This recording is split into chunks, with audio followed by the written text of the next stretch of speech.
The night was already a disaster before he walked in.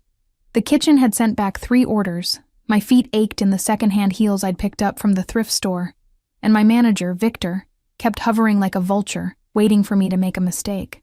10 hours into my double shift at Natasha's, an upscale Russian restaurant in Brooklyn that catered to people with more money than I'd seen in a lifetime. And I was running on fumes. "Table 12, Anna," Victor hissed, shoving the leather-bound menus into my hands. "Very important client. Do not mess this up." I nodded mechanically, tucking a strand of my dark hair behind my ear. My grandmother's voice echoed in my head.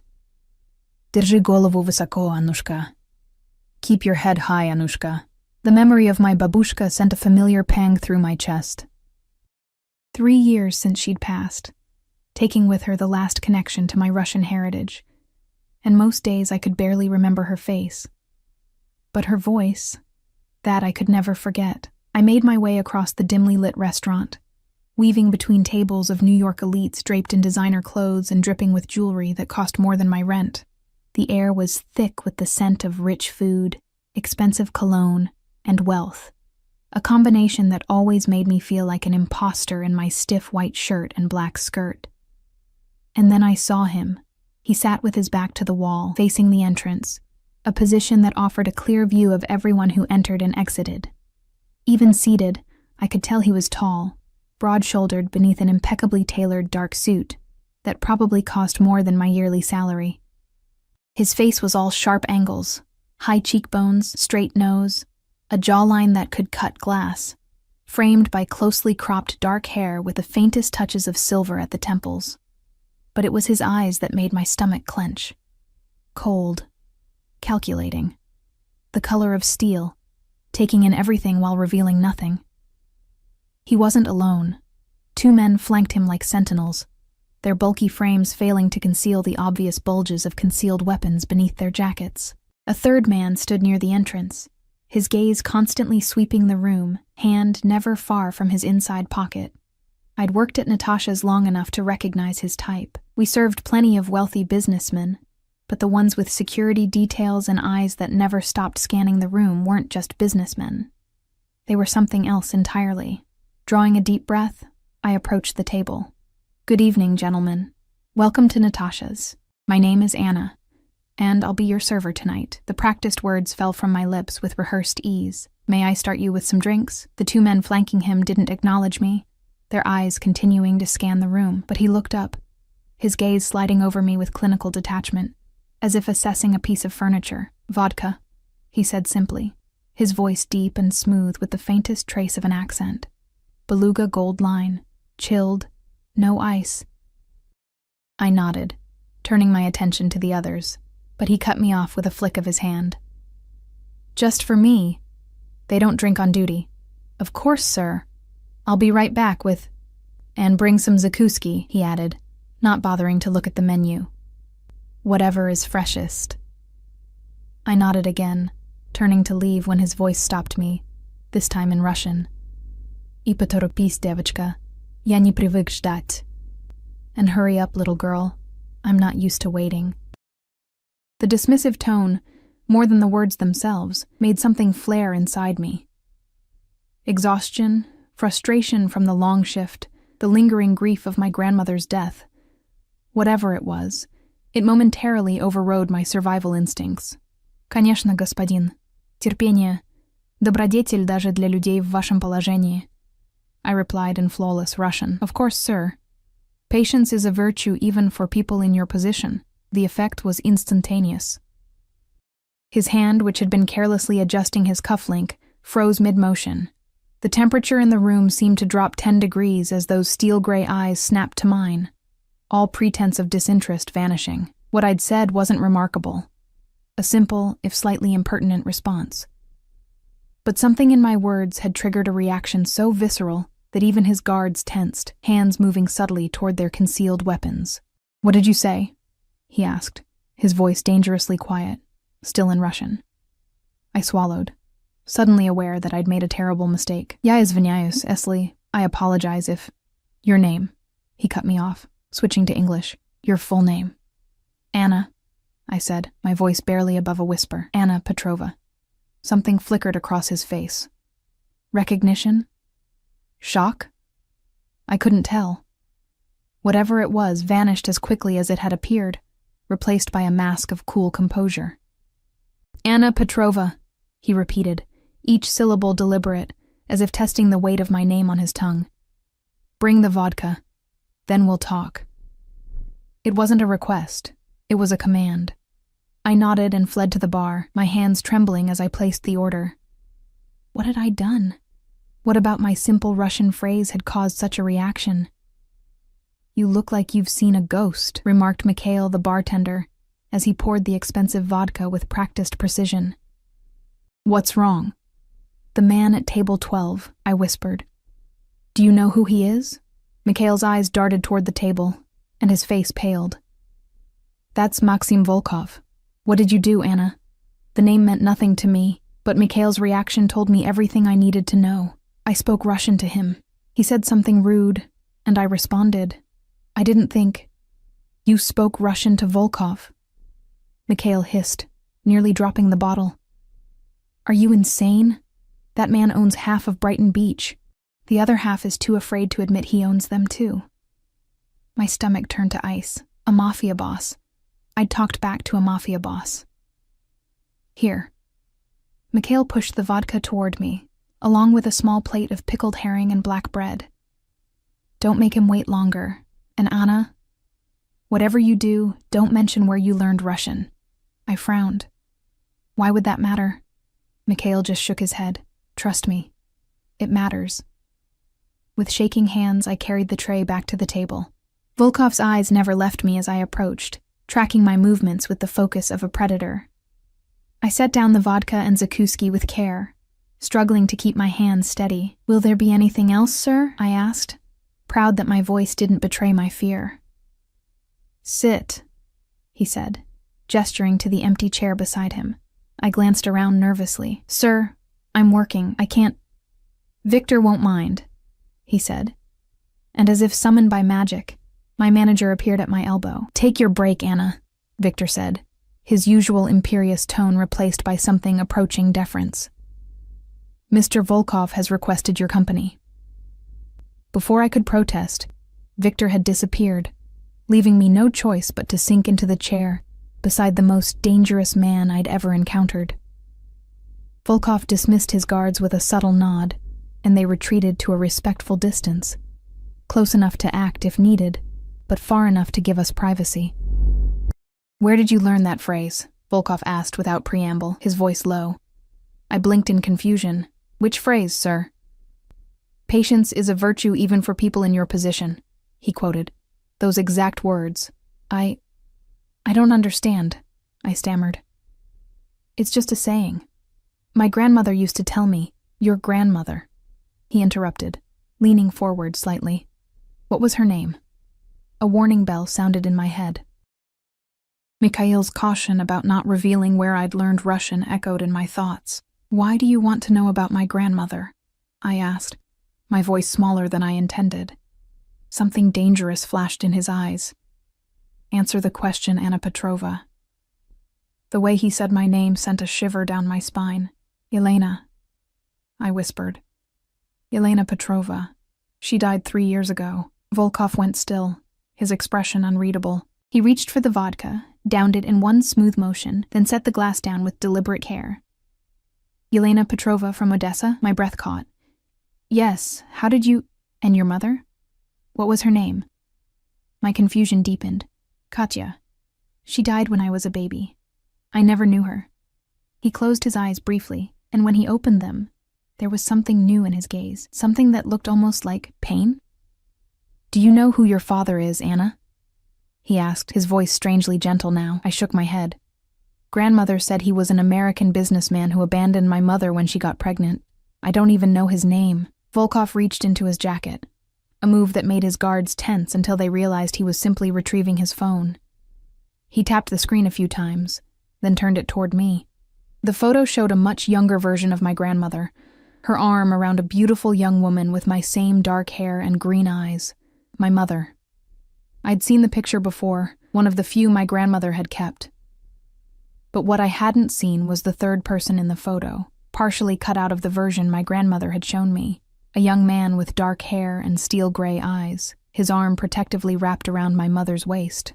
"That's my mother," I whispered, then looked up at Volkov in confusion. "But how do you have this picture? Who is that man?" Volkov put the phone away, his movements careful, controlled. "That phrase you repeated, about patience being a virtue. It wasn't just something your grandmother said. It was a code phrase, used between your grandmother and me, many years ago." "I don't understand." "No, you wouldn't." He studied me for a long moment. "Your mother and I, we were to be married. But there were complications, people who wanted me dead, people who would hurt anyone close to me." My heart began to race as the implications of his words sank in. "I sent Katya away to protect her. Yelena, your grandmother, arranged everything. New identities, new lives in America." His jaw tightened. "I was told there was an accident, that both Katya and her child, you, had died." The restaurant around us faded away as the ground seemed to shift beneath my feet. "What are you saying?" "I'm saying, Anna Petrovna," he replied, his voice barely audible, "that the American businessman your grandmother told you about doesn't exist. Your father didn't abandon you." He reached across the table, his fingers brushing against my cheek with unexpected gentleness. "Your father is sitting right in front of you." The world spun around me. I gripped the edge of the table, trying to anchor myself as 25 years of believing I was unwanted, abandoned, suddenly cracked and shattered. "No," I whispered.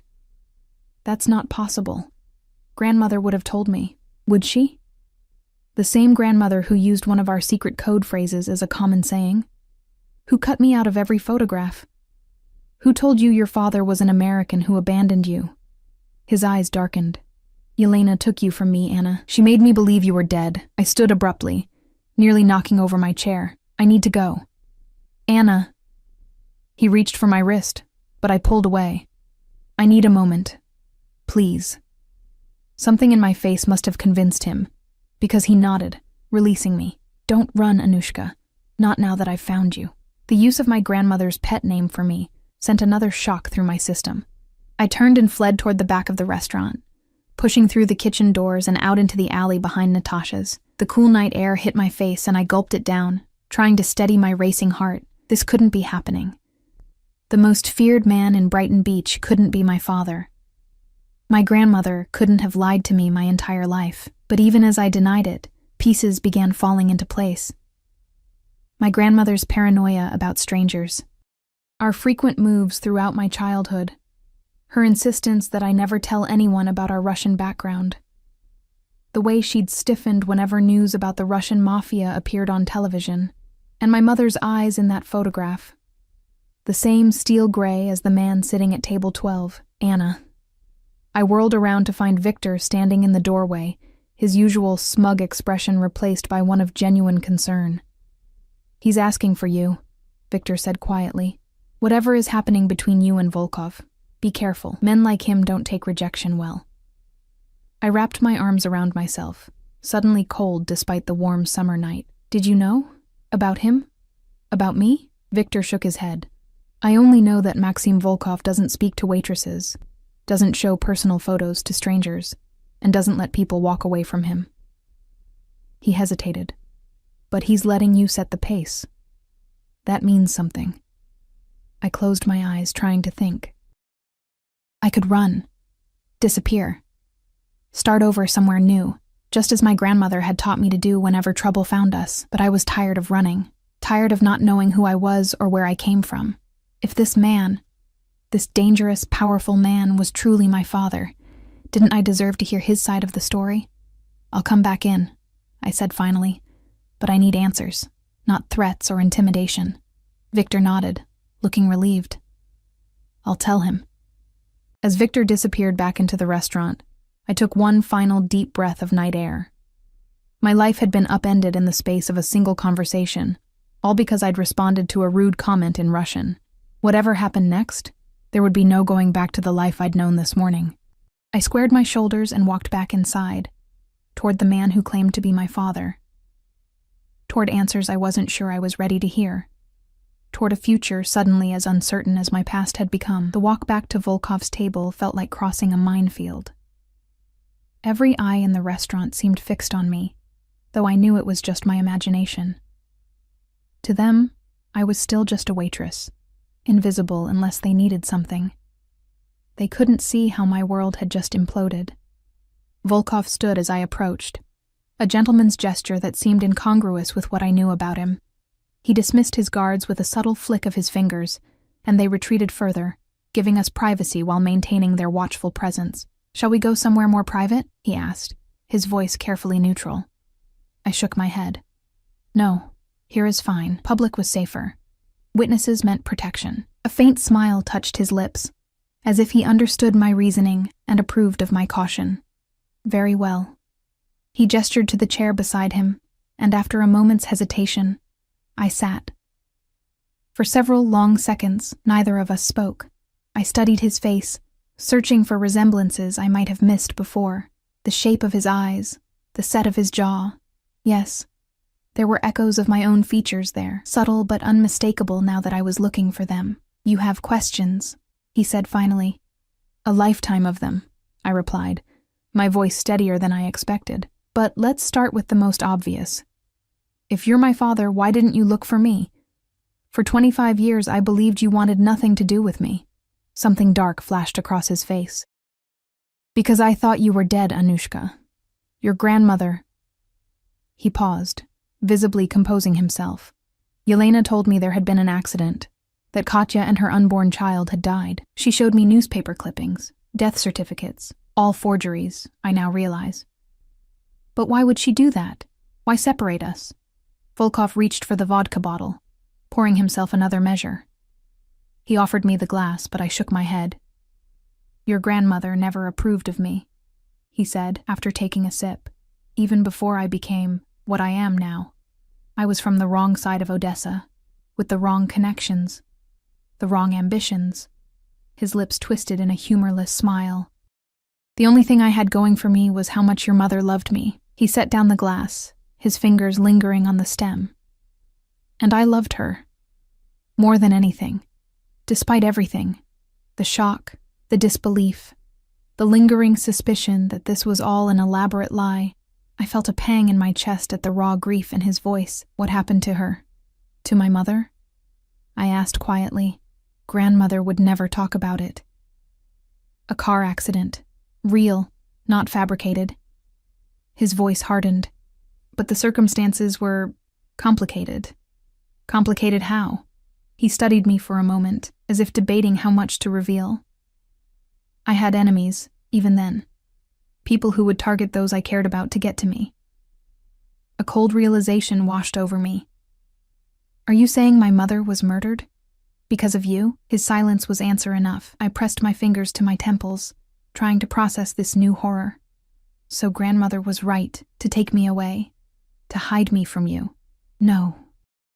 The word came out sharp, almost violent. "Yelena should have told me the truth. I would have protected you. I would have moved heaven and earth to keep you safe. The way you kept my mother safe," the words escaped before I could stop them, bitter and accusing.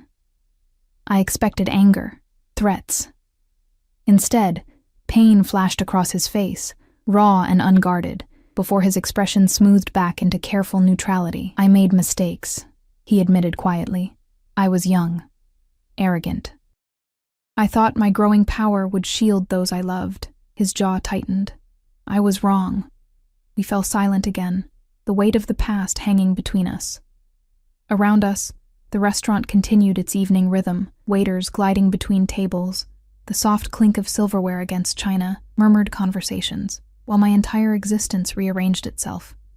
"I don't know what you want from me," I said finally. "I'm not part of your world. I'm just a waitress trying to finish college." Something that might have been pride flickered in his eyes. "College? What are you studying?" "Linguistics and international relations," I answered, surprised by his interest. "I graduate next semester. Your mother would be proud," he said softly. She was brilliant with languages, too. The mention of my mother sent another pang through my chest. All my life, I'd had only fragments of her, A handful of photos, my grandmother's reluctant stories, the Russian lullabies she'd sung to me before I was old enough to remember. I have her diaries, Volkov said, as if reading my thoughts. Letters she wrote. Photos. Things I've kept safe all these years. Believing they were all I had left of her, my heart stuttered. You'd share those with me? They're yours by right. He reached into his jacket again, this time withdrawing a business card. He placed it on the table between us. My private number. When you're ready, call me. We have much to discuss. I made no move to take the card. What makes you think I want anything to do with you? I lowered my voice, leaning in slightly. You're a criminal. I'm a businessman with interests that sometimes operate in gray areas. He corrected mildly. And I'm your father. DNA doesn't make you a father. No, he agreed, but it's a start. I couldn't argue with that. Whatever else he might be, this man was my blood, the missing piece of my identity I'd wondered about all my life. I need time, I said, to think, to process all this. He nodded, seemingly unsurprised. Of course, but there's something else you should know. His expression grew serious. Once word gets out about who you are, and it will, your life will change. A chill ran down my spine. What do you mean?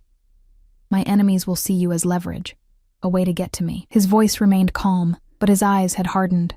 You'll need protection. I don't want protection. I want my normal life back. That's no longer an option, Anushka. There was genuine regret in his voice. The moment you spoke that phrase to me, your old life ended. I'm sorry for that. Anger flared, hot and sudden. So I'm just supposed to accept that? Let you take over my life because of a relationship I didn't even know existed until an hour ago?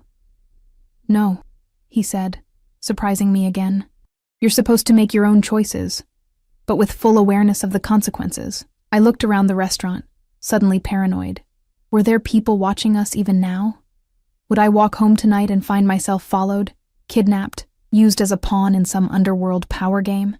Stop, Volkov said, his voice gentler than I'd heard it yet. You're safe for now. No one else knows who you are to me. But they will. Eventually, he conceded. Which is why we need to prepare. We don't need to do anything, I said, rising from my chair. I need to finish my shift and go home. I need to think. He made no move to stop me, but his voice followed as I turned to leave. The card, Anna. Reluctantly, I took it, slipping it into my pocket. And Anna, he added, his tone making me pause.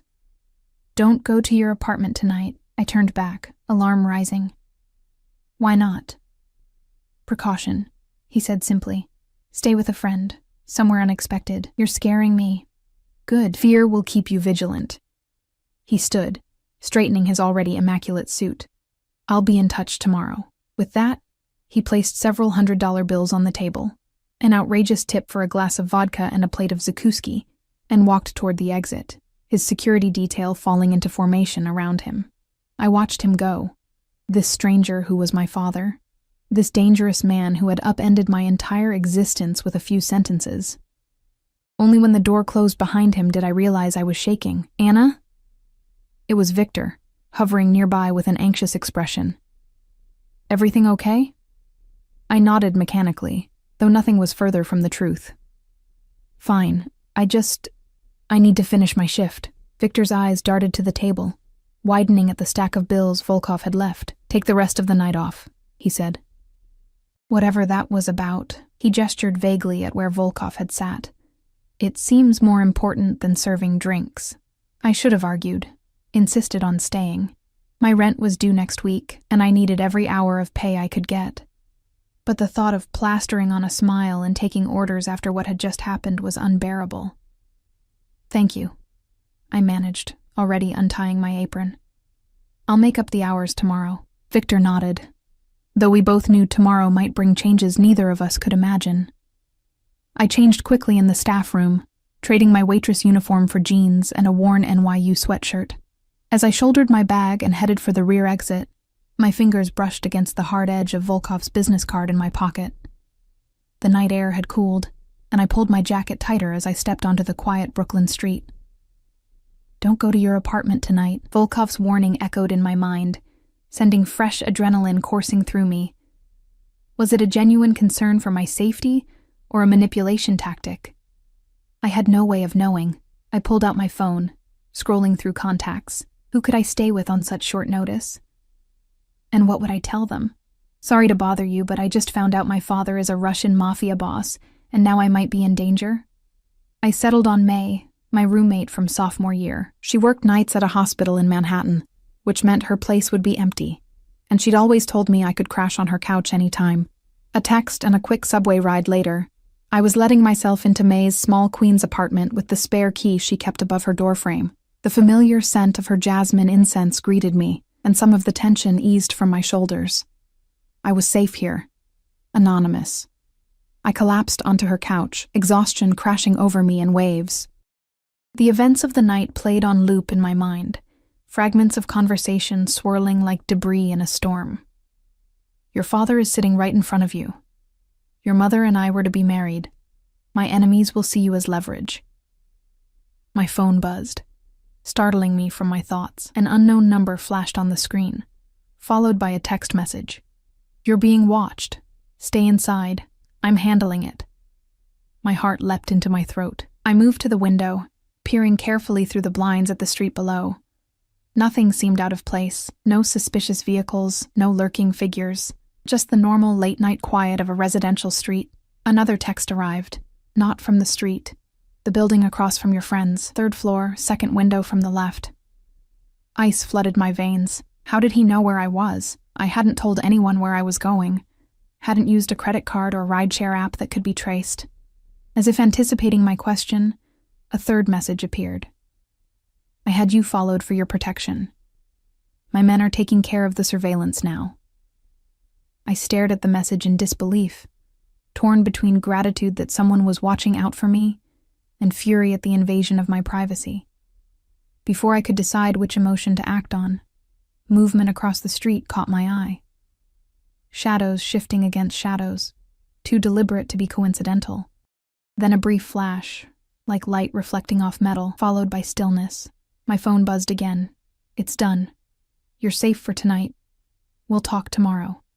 I sank back onto the couch, my legs suddenly unable to support me. This was real. All of it. Within hours of discovering my true parentage, I'd become a pawn in some dangerous game I didn't understand and couldn't control. Sleep was impossible. I spent the night alternating between pacing the small apartment and sitting vigil by the window, jumping at every sound. By dawn, my eyes burned with exhaustion, and my thoughts had circled through fear, anger, and disbelief so many times they'd worn a path in my mind.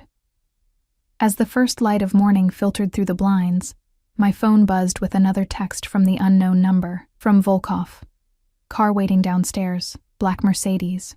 Driver's name is Alexei. He'll bring you to me.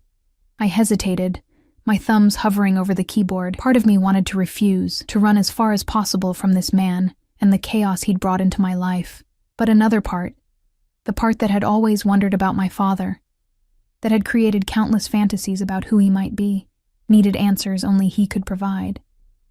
I have class at 11, I texted back. His response was immediate. You'll be there in time. I gathered my few belongings, scribbled a note of thanks for May, and headed downstairs. As promised, a sleek black Mercedes idled at the curb, a mountain of a man in a dark suit standing beside it. He straightened as I approached, opening the rear door with a deferential nod. Miss Petrova, he said, his accent thicker than Volkov's. I am Alexei. I slid into the back seat, clutching my bag on my lap like a shield. Where are we going? Brighton Beach, Alexei replied, closing my door and moving around to the driver's side. Mr. Volkov's residence. The car pulled away from the curb, merging into the early morning traffic. Through the tinted windows, New York City slid past in a blur of concrete and glass. We crossed the bridge into Brooklyn, the Manhattan skyline receding behind us like a dream. I should have been terrified, should have demanded to be let out, called the police, done anything but sit quietly as I was driven to the home of a man I knew to be dangerous. But beneath the fear and confusion, a strange calm had settled over me. For the first time in my life, I was moving toward answers, rather than away from them. The car turned onto a quiet, tree-lined street of elegant brownstones. a far cry from the gaudy mansions I'd imagined a mafia boss would inhabit. We stopped before a distinguished building with wrought iron details and meticulously maintained window boxes. "We're here," Alexei announced, coming around to open my door. I stepped out, gazing up at what was apparently my father's home. Like the man himself, it projected power and taste in equal measure, imposing yet understated. Before Alexei could escort me to the entrance, the front door opened, and Volkov himself appeared. Gone was the formal suit from last night, replaced by casual slacks and a simple black sweater that somehow made him look more approachable and more dangerous all at once. "Anushka," he said, his voice warming as he spoke my name. "Thank you for coming." I nodded, not trusting myself to speak. Now that I was here, the reality of the situation hit me with full force. I was about to step into the home, into the world, of a man whose very existence had been kept secret from me my entire life. "Please," he said, gesturing toward the open door. "We have much to discuss." Taking a deep breath, I crossed the threshold, leaving behind the last remnants of my old life and stepping into a new reality I couldn't begin to comprehend. Inside, the house was a study in restrained elegance. Hardwood floors covered with antique rugs, walls adorned with what looked like original artwork, furnishings that whispered old money rather than shouted new wealth. "This way," Volkov said, leading me through a formal living room into a sun-filled kitchen at the back of the house. To my surprise, the space was warm and inviting, with copper pots hanging from a rack and fresh flowers on the center island. "Tea?" he offered, moving with unexpected domesticity to fill a kettle. "Please," I replied, settling onto one of the stools at the island. As he prepared the tea with practiced motions, I studied him more openly than I'd dared the night before. In the morning light, the resemblance between us was even more apparent. The same high cheekbones, the same slight furrow between our brows when concentrating. "You're staring," he observed without looking up. "I'm trying to reconcile the dangerous man I've heard about with this." I gestured vaguely at him and the domestic scene. He smiled faintly as he set a steaming cup before me. "We all contain multitudes, Anushka." He took the stool across from me. "Even Russian mafia bosses." "Is that what you are? Officially?" "Officially, I'm a businessman with interests in real estate, imports, and hospitality." His smile turned wry. "Unofficially, let's just say I maintain order in certain communities that don't trust the conventional authorities." "You're a criminal," I said bluntly. "By some definitions, yes." He sipped his tea, unruffled by my accusation. "By others, I'm a necessary alternative to a system that has never served our people well." I wanted to argue, to reject his self-justification, but I wasn't here to debate the morality of organized crime. I was here for answers. "You said my mother died in a car accident," I began. "What really happened?" Volkov set down his cup, his expression grave. "Are you sure you want to know this now? I've spent 25 years not knowing. I'm done with secrets." He nodded slowly. "Very well. But remember, you asked." He drew a deep breath. "It wasn't just an accident. The brake lines in her car had been cut. She was 7 months pregnant with you at the time." My hand flew to my mouth. "How did I survive?" "A miracle. The doctors performed an emergency C-section. You were premature, fragile." His voice roughened. "Yelena told me neither of you had made it." "Who did it? Who killed her?" "A rival organization, a message meant for me." His eyes darkened with old rage. "They've long since paid for their mistake." I didn't ask what that payment had entailed. Some details were better left unknown. "After I believed you both dead, I changed," he continued. "Became harder, more ruthless, built my organization into what it is today." He looked at me directly. "I'm not a good man, Anna, but I was a man who loved your mother with everything I had, and I would have loved you just as much." The simple honesty in his voice threatened to crack the protective shell I'd tried to maintain. "Why should I believe any of this? You could be manipulating me for some reason I don't understand." In answer, he stood and left the room, returning moments later with a small wooden box. He placed it on the island between us, his hand lingering on the lid. I've carried this with me for 25 years, he said quietly. Open it. With trembling fingers, I lifted the lid. Inside lay a collection of items.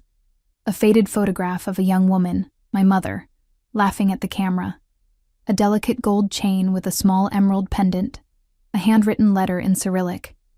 And nestled among these treasures, a tiny pink hospital bracelet labeled Baby Girl Petrova. My bracelet. From the day I was born. How?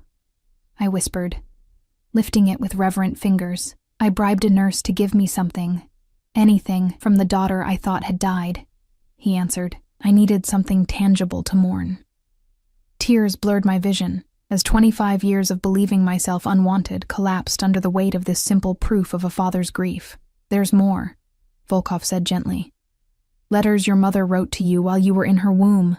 Photos from when we were young, her journals. All for you, when you're ready. I closed the box carefully, overwhelmed. I don't know what to feel, I admitted. Everything I thought I knew about myself, about my life, was a lie. Not everything, he countered. Yelena loved you. She raised you well, made you strong, independent. A ghost of a smile touched his lips. Taught you to answer back to men who disrespect you, even dangerous ones. Despite everything, I found myself smiling back. She did that. Yes, she was wrong to take you from me, he said, his voice hardening slightly.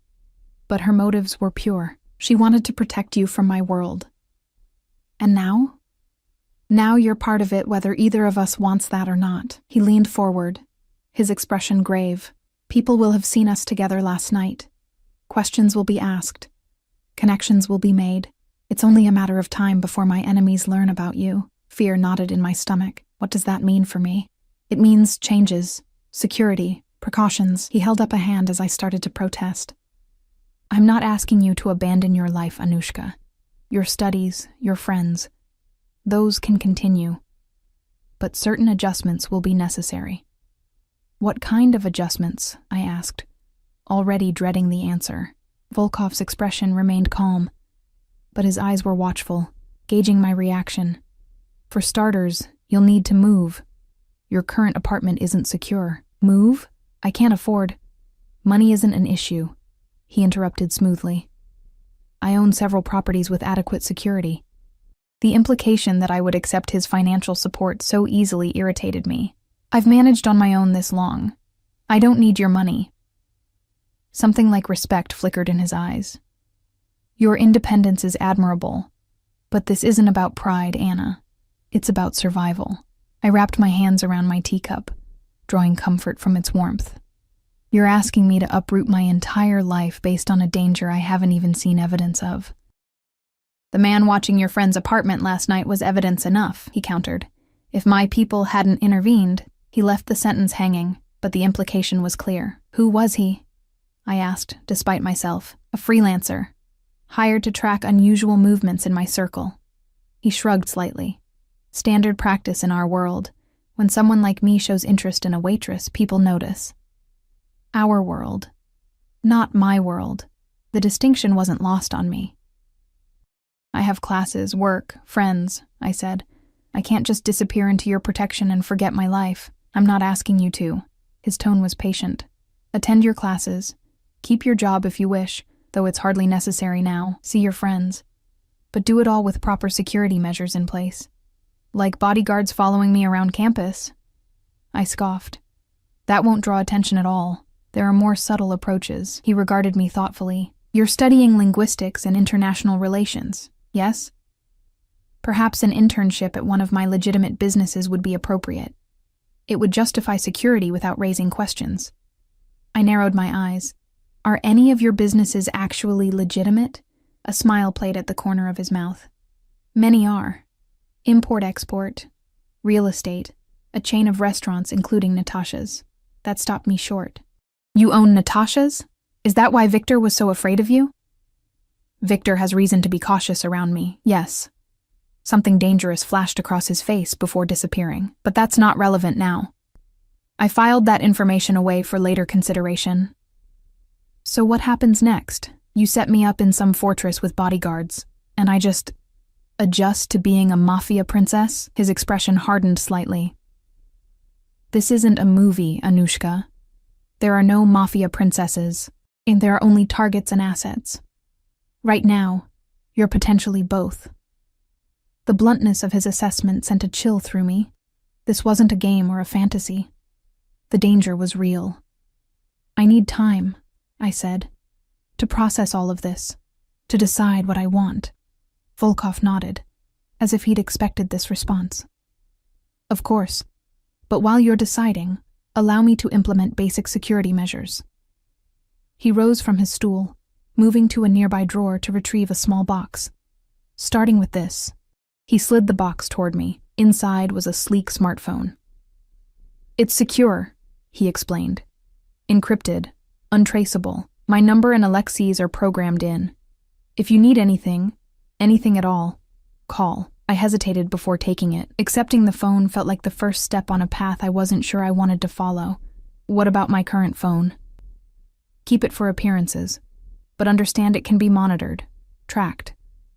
His eyes met mine, serious. No sensitive conversations. No references to me or your connection to me. I slipped the new phone into my pocket, feeling the weight of it like an anchor to this new reality. I'll have Alexei drive you to your class, Volkov said, glancing at his watch. We'll talk more later, when you've had time to think. As if summoned by his name, Alexei appeared in the doorway, car keys in hand. Thank you for the tea, I said formally, rising from my stool. It seemed an inadequate response to everything that had transpired. But I didn't know what else to say. Volkov walked me to the door, maintaining a careful distance as if sensing my need for space. At the threshold, he paused. Anushka, he said, his voice softer than I'd heard it yet. I've missed 25 years of your life. I don't expect to make up for that overnight. But I hope, with time, you might allow me to know you. The simple sincerity in his voice threatened to crack my emotional defenses. I nodded, not trusting myself to speak, and hurried to the waiting car. As Alexei drove me toward campus, I stared out at the passing city streets, trying to reconcile the life I'd had yesterday with the one stretching before me now. The secure phone in my pocket felt like a tether to a world I hadn't asked to enter, but couldn't entirely reject. After all, wasn't this what I'd always wanted? To know where I came from, who I was? But the reality was more complicated than any childhood fantasy. My father wasn't just any man. He was Maxim Volkov, a name that apparently inspired fear throughout Brighton Beach and beyond. A man who spoke of enemies and security measures with calm certainty. A man who'd admitted to changing, becoming harder and more ruthless after losing my mother and believing he'd lost me. What did that mean exactly? What had he done in those 25 years? What blood was on his hands? Did I even want to know? The car stopped in front of my campus building, jarring me from my thoughts. I'll wait here, Alexei said, his first words since leaving Brighton Beach. To drive you home after class. That's not necessary. I started to argue, but his impassive expression made it clear this wasn't a point he'd concede. Mr. Volkov's instructions, he said simply. I sighed, shouldering my bag. Fine, I'll be 2 hours. Alexei nodded, settling back in his seat to wait. My advanced Russian literature class had never felt so mundane. As Professor Baranova discussed the symbolism in Dostoevsky's Crime and Punishment, I found it increasingly difficult to focus. The irony wasn't lost on me, studying Russian literature while my own Russian drama unfolded in real time. Ms. Petrova, Professor Baranova's voice cut through my distraction. Your thoughts on Raskolnikov's moral justification? I straightened in my seat, scrambling to formulate an answer. He believed extraordinary men were above conventional morality. I managed, that they could transgress moral boundaries for a greater purpose. The professor nodded, satisfied, and moved on to another student, but her question lingered in my mind. Wasn't that what Volkov had implied earlier? That his criminal activities served some greater good for his people? When class ended, I gathered my things slowly, reluctant to return to Alexei's waiting car. The weight of decisions pressed down on me. What to believe, who to trust, how to proceed in this new reality where I was Maxim Volkov's daughter. My phone, my regular phone, buzzed with a text from my friend Lily. Coffee? I'm at the usual spot. I hesitated, glancing toward the exit where I knew Alexei waited. A coffee with Lily felt like a lifeline to normalcy, a chance to breathe before diving back into the chaos my life had become. I texted back, "Be there in 5, then headed toward the campus cafe. Lily waved from our favorite corner table as I entered. With her bright blue hair and collection of literary tattoos, she was impossible to miss, and exactly the grounding presence I needed. "You look like hell," she greeted me cheerfully. "Bad shift last night. You have no idea," I muttered, dropping into the chair across from her. She pushed a steaming cup toward me. "Already ordered your usual. Extra shot of espresso. You look like you need it." I smiled gratefully, wrapping my hands around the warm cup. "Thanks." So what happened? Victor being a jerk again? I hesitated. What could I possibly tell her? Sorry. I just discovered my father is a Russian mafia boss, and now I might be in danger from his enemies? "Family stuff," I said vaguely. "Found out some things about my father." Lily's eyes widened. "Your father? I thought you didn't know who he was." I didn't. Until last night. I took a sip of coffee, using the moment to choose my words carefully. Turns out, my grandmother lied to me. He didn't abandon us. He thought we were dead. "Holy shit," Lily breathed. That's huge, Anna. Did you meet him?" I nodded, unable to elaborate further without entering dangerous territory. "What's he like? What does he do?" Lily leaned forward, eager for details. I searched for words that weren't lies but wouldn't reveal too much. Intense, successful, in business. That's it? In business? Lily rolled her eyes. "Come on, I need more than that. Is he married? Do you have secret siblings? Is he rich?" Before I could formulate safe answers to her barrage of questions, movement at the cafe entrance caught my attention. Alexei stood in the doorway, his massive frame and dark suit conspicuously out of place among the college students. Lily followed my gaze. "Who's the men in black reject?" I closed my eyes briefly, cursing silently. "Someone who works for my father," I admitted. "He's giving me a ride." Lily's eyes narrowed with suspicion. "Okay, what aren't you telling me? Because that guy looks like security, not an Uber driver. It's complicated," I said, rising from my chair. "I promise I'll explain more when I can, but right now, I have to go." "Anna," Lily began, concern replacing curiosity in her expression. "I'll call you," I promised, gathering my things. "I just need some time to figure things out." As I approached Alexei, I didn't bother hiding my irritation. "I told you I'd be 2 hours. Mr. Volkov's orders changed," he replied impassively. "We need to leave now." A chill ran down my spine. "Why? What's happened?" Alexei's eyes scanned the cafe before returning to me. "Not here." The car. Dread pooled in my stomach as I followed him outside to the waiting Mercedes. As soon as the doors closed behind us, I demanded, "Tell me what's going on." "Mr. Volkov received information," Alexei said, pulling smoothly into traffic. "The man from last night wasn't working alone. Others are looking for you." "Who? Why?" "The Bratva faction from Queens. They've made connections between you and Mr. Volkov faster than anticipated." "And what does that mean for me?" Alexei's eyes met mine in the rearview mirror. "It means you need to disappear for a while, Miss Petrova, at least until Mr. Volkov can resolve the situation." The normalcy I'd been clinging to slipped further away with every word. "Disappear where?" "Somewhere safe," was all he said as the car accelerated toward an uncertain future. "I'm not going anywhere until I speak with him directly," I said, crossing my arms. "I want to hear this from Volkov himself." Alexei's expression remained impassive, but he reached into his jacket and retrieved a phone, identical to the one Volkov had given me. "Call him." I pulled out my new secure phone and dialed the only number programmed into it besides Alexei's. Volkov answered on the first ring. "Anushka," he said, his voice tense. "You're with Alexei?" "Yes. He says I need to disappear. What's going on?" A beat of silence. The situation has escalated. I've received credible information that Yuri Sokolov has connected you to me. And who is Yuri Sokolov? The head of the Queen's Bratva, Volkov explained, his tone grim. A particularly ambitious man who would consider you a valuable acquisition. The casual way he referenced my potential abduction sent a chill through me. I have finals in 3 weeks. I can't just vanish because some gangster might be interested in me. Your education is important, Volkov agreed, surprising me. But your safety is paramount. I have a property upstate, isolated, secure. You can continue your studies remotely while I resolve this situation. And how long will that take? A few weeks, perhaps a month. A month? I exclaimed. That's non-negotiable. Volkov cut in, his voice hardening.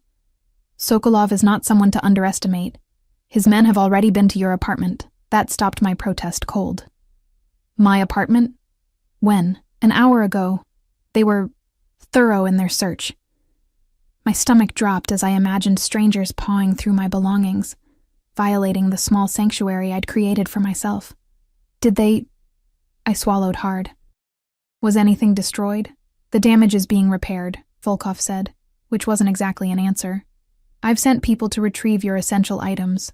Clothes, books, your laptop. Anything else you need can be purchased. The efficiency with which he'd taken over my life both frightened and infuriated me. You had no right.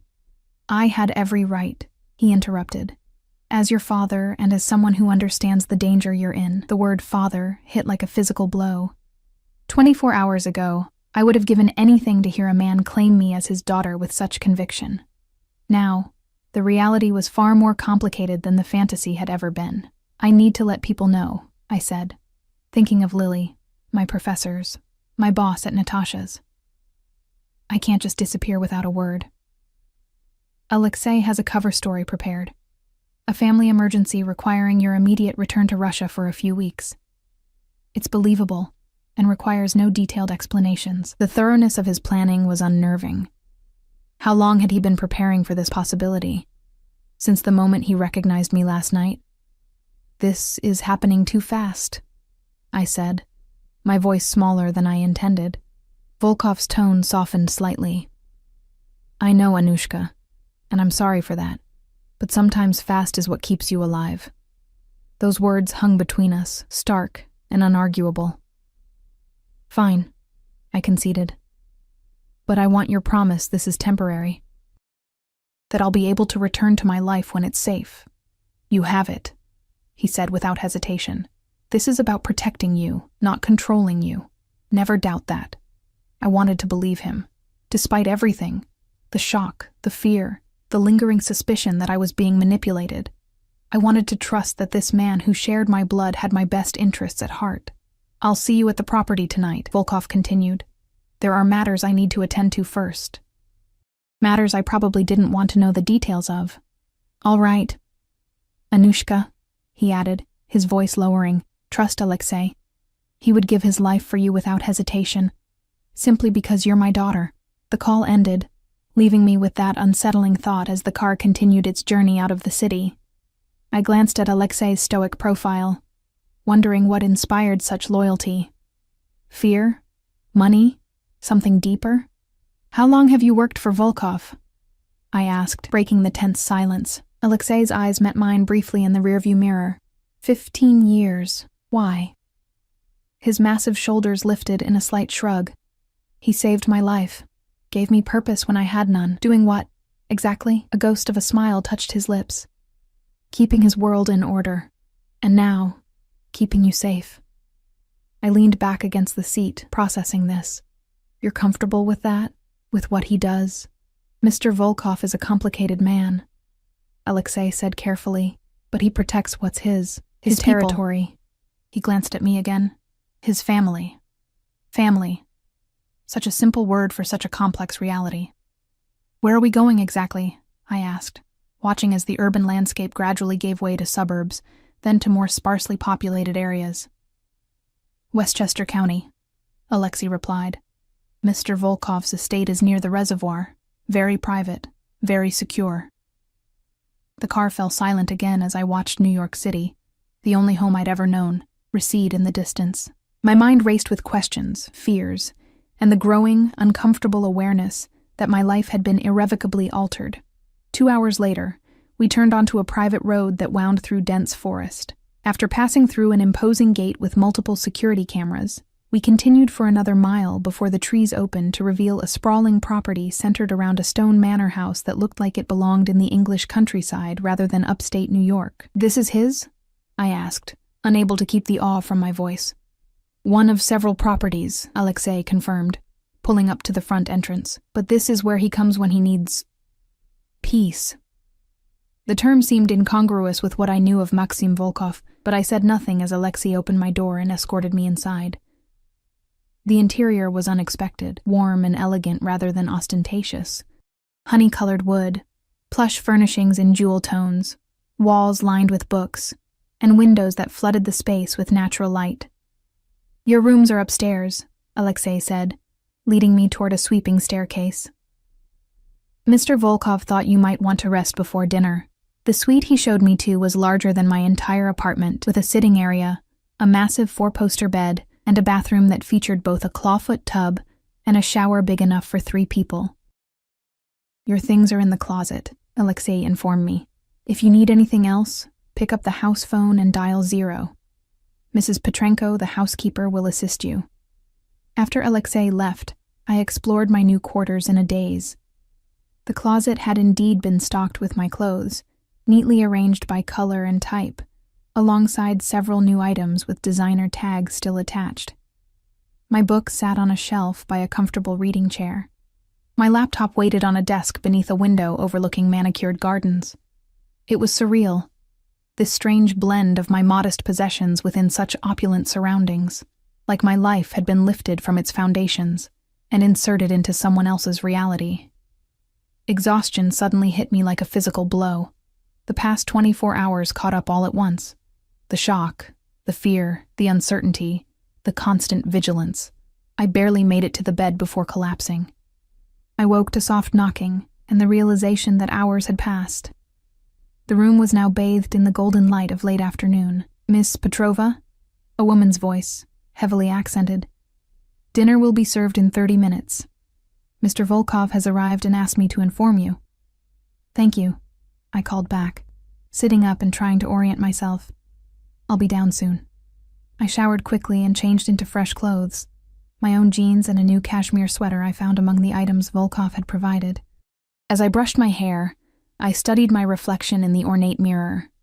Same green eyes, same dark hair, same face I'd known all my life. And yet, everything had changed. I was still Anna Petrova, waitress and linguistics student. But now I was also the daughter of Maxim Volkov, a man powerful and dangerous enough to uproot my entire existence within hours of discovering my identity. The question was, who would I be by the time this temporary situation resolved? I made my way downstairs, following the scent of food to a dining room where Volkov waited, rising as I entered. He'd changed since our morning meeting, now dressed in a simple button-down shirt and slacks that somehow made him look more approachable. "Anushka," he greeted me. "I hope you found everything comfortable." "It's all very nice," I said inadequately. But still a gilded cage. Something like approval flickered in his eyes. "You have your grandmother's directness. Please sit." A woman, presumably Mrs. Petrenko, appeared with steaming dishes: borscht, beef stroganoff, roasted vegetables. The familiar aromas transported me instantly to my grandmother's small kitchen, bringing an unexpected lump to my throat. "Your grandmother's recipes," Volkov explained, noting my reaction. "I had them recreated for you." The gesture was unexpectedly thoughtful and effective. It breached a small part of my defensive wall. "Thank you," I said softly. We ate in silence for a few moments before I gathered the courage to ask the question that had been plaguing me since our phone call. "What happens now? With Sokolov and everything?" Volkov set down his fork, his expression turning serious. "Now I send a message that you are under my protection, that any move against you will be considered a direct attack on me, with all the consequences that entails." "And what does that mean exactly?" I pressed. "What consequences?" His eyes met mine, unflinching. Are you sure you want that answer, Anushka? I need to understand what I'm part of, I insisted. No more lies, no more half-truths. Volkov studied me for a long moment, then nodded. Very well. In our world, threats must be backed by action. Sokolov needs to understand that pursuing you would cost more than he's willing to pay. You're going to kill him, I said flatly. Not if a less permanent solution presents itself, he replied, his tone almost casual. But I will do whatever is necessary to ensure your safety. The matter-of-fact way he discussed potential murder sent a chill through me. This was the reality of my father's world. Life and death decisions made over dinner, as casually as others might discuss business strategies. I don't want anyone dying because of me, I said, then hope Sokolov is intelligent enough to heed my warning. Volkov's expression softened slightly. This is not the introduction to fatherhood I would have chosen, Anushka, but know that everything I do now, I do to protect you. I looked away, unable to meet his gaze. That doesn't make it right. No, he agreed quietly. It doesn't. But right and necessary aren't always the same thing. The days at Volkov's estate blended together in a strange rhythm of luxury and confinement. I attended my classes remotely, my professors accommodating what they believed was a family emergency in Russia. I studied in the vast library, walked the grounds under the watchful eyes of security personnel, and slowly acclimated to a life that felt both alien and oddly familiar. Volkov himself was often absent, handling what he vaguely referred to as business matters, but our dinners together became a nightly ritual. During these meals, I pieced together fragments of my mother's story, of their relationship, of the life I might have had if things had gone differently. She was brilliant, Volkov told me one evening, his eyes distant with memory. Languages came to her like breathing. She could hear a phrase once and repeat it perfectly. Like you. I pushed my food around my plate, still uncomfortable with these glimpses into a past I'd never known. Grandmother never talked about her talents. Just that she was beautiful and kind. She was those things too, he acknowledged. But Katya was so much more. She had fire, determination. A faint smile touched his lips. She would have been proud of the woman you've become. Would she be proud of what you've become? I asked, the question escaping before I could reconsider. Volkov didn't flinch at the implied criticism. Perhaps not all of it, he conceded. But she would understand the choices I made after losing her, after believing I'd lost you. Violence, crime. That's what you chose. I chose power, he corrected. Because powerlessness cost me everything I loved. I had no response to that. How could I judge the path grief had led him down when I'd never experienced a loss so profound? On the 7th day of my exile, I was curled in a window seat in the library, translating Russian poetry for an assignment, when Alexei appeared in the doorway. Miss Petrova, he said, his usual stoic expression tinged with something I couldn't identify. Mr. Volkov requests your presence in his study. The formality in his tone alarmed me. Is something wrong? It's not my place to say, he replied, which was answer enough. I followed him through the manor's winding corridors to Volkov's private study, a room I'd not yet been invited to enter. Alexei knocked once, then opened the door without waiting for a response. Volkov stood by the window, his back to the door, phone pressed to his ear. He spoke rapidly in Russian, his tone carrying an edge I hadn't heard before. Even without understanding his words, the tension in his shoulders told me something significant had happened. He ended the call as I entered, turning to face me. A bruise darkened his left cheekbone, and a cut bisected his eyebrow. Whatever business he'd been handling had clearly turned physical. You're hurt, I said, surprising myself with how much the sight disturbed me.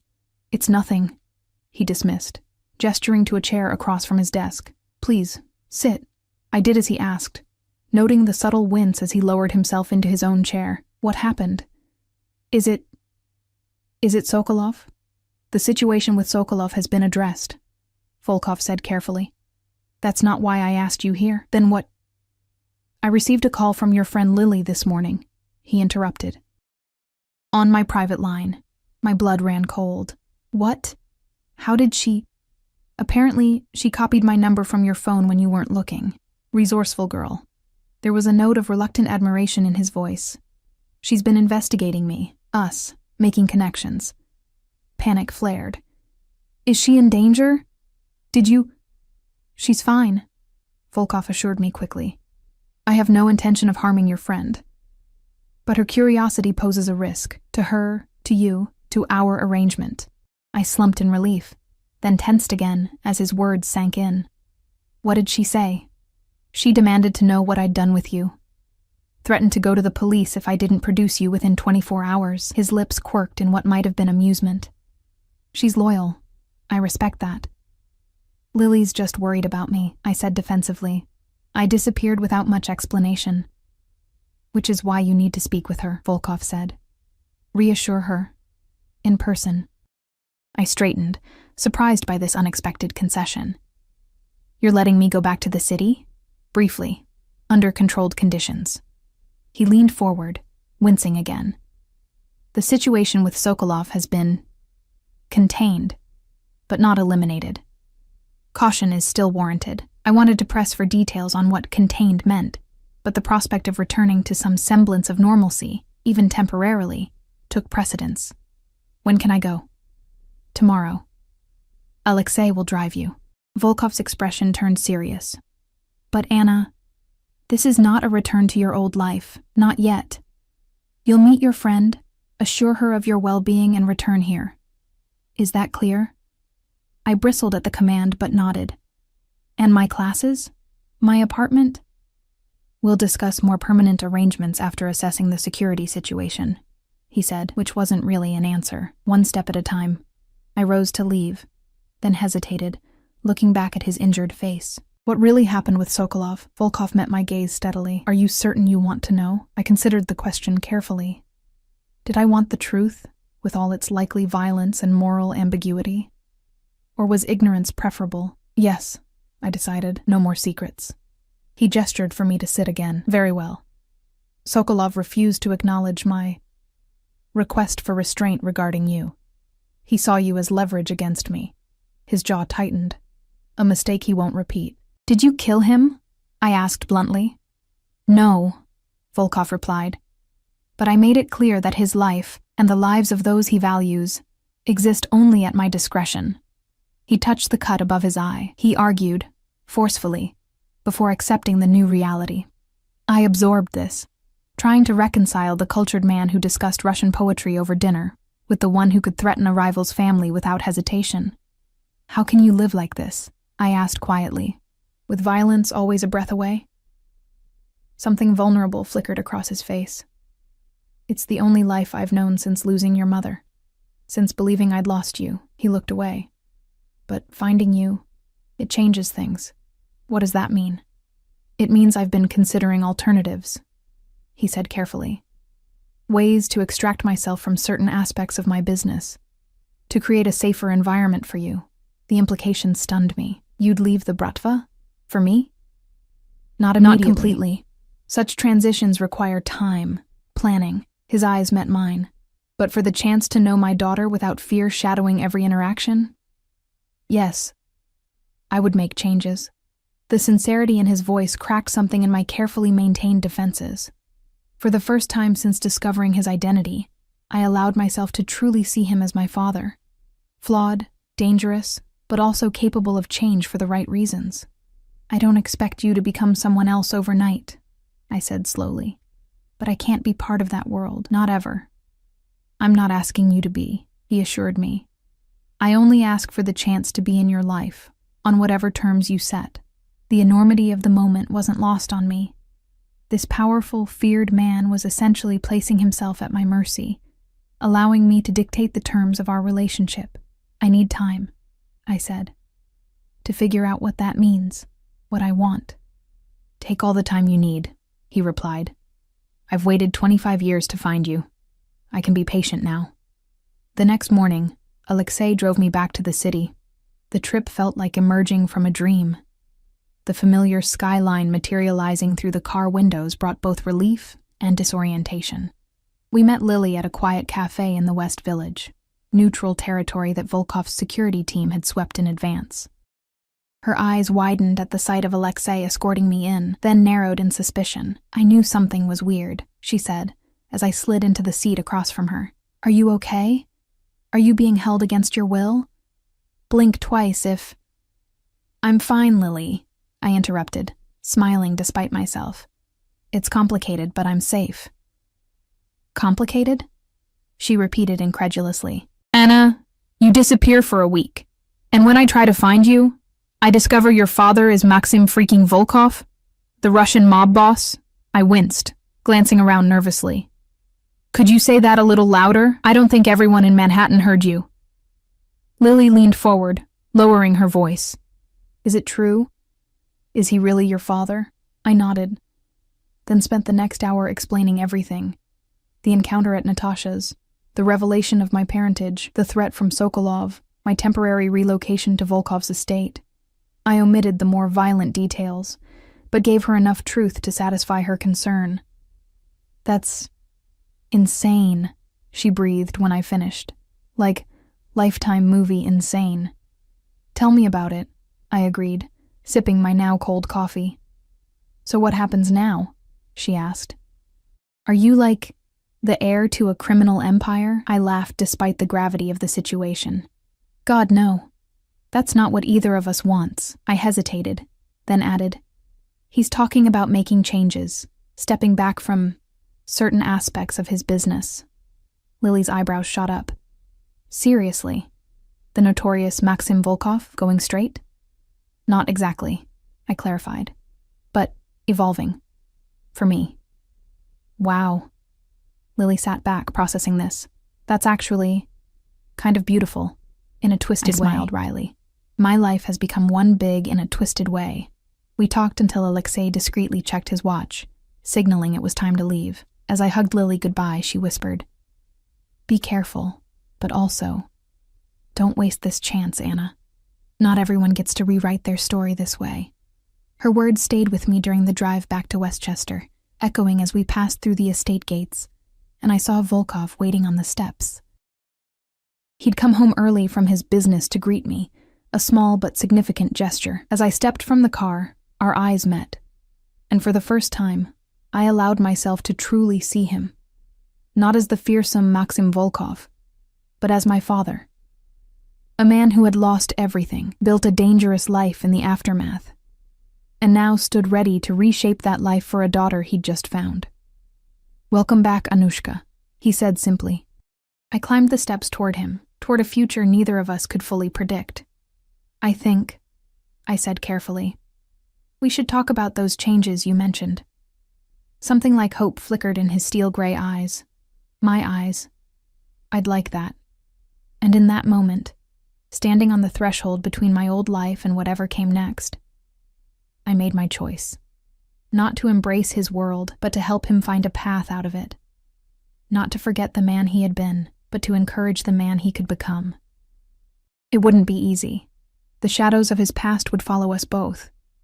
There would be complications, dangers, difficult truths to face, but for the first time in my life, I wasn't facing the unknown alone. I had found my father, and somehow, against all odds, he had found a way back to the man he might have been, a man worthy of being my father. So, I said, stepping through the doorway beside him, let's begin.